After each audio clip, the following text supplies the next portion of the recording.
March ৮১ আল্লাহু আকবার বলে মার্কিন প্রেসিডেন্ট ডোনাল্ড ট্রাম্পের পতন চাইলেন এক ব্যক্তি। ৪১ বছর বয়সী ব্যক্তি ভারতীয় বংশোদ্ভূত। এ ঘটনার পরপর তাকে গ্রেপ্তার করা হয়েছে। গেল রোববার লন্ডনের লুটন বিমানবন্দর থেকে গ্লাসগোগামী একটি ফ্লাইটে এ ঘটনা ঘটে। বিবিসির এক প্রতিবেদনে বলা হয়, ওই ব্যক্তির নাম অভয় নায়েক। তিনি লন্ডনের কাছে বেডফোর্ডশায়ারের লুটন শহরের বাসিন্দা। অভিযোগ উঠেছে, অভয় নায়েক ইভিজেট ফ্লাইটে হামলা ও যাত্রীদের নিরাপত্তা ঝুঁকিতে ফেলার মতো আচরণ করেছেন। তিনি উড়োজাহাজে বোমা ফাটানোর হুমকি দিয়েছিলেন। এতে যাত্রীদের মধ্যে আতঙ্ক ছড়িয়ে পড়ে। ওই ঘটনার একটি ভিডিও সোশ্যালে ভাইরাল হয়ে গেছে।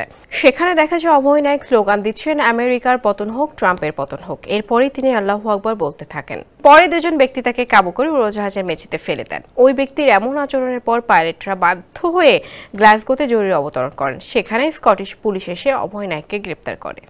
আপনার এসির গ্যাসের সমাধান হলো SGS ও CNS সার্টিফাইড ফোরন রেফ্রিজারেন্ট গ্যাস, যার বিশুদ্ধতা ৯৯.৯৮%। ফোরন, শান্তি যেখানে, নিঃশ্বাসে।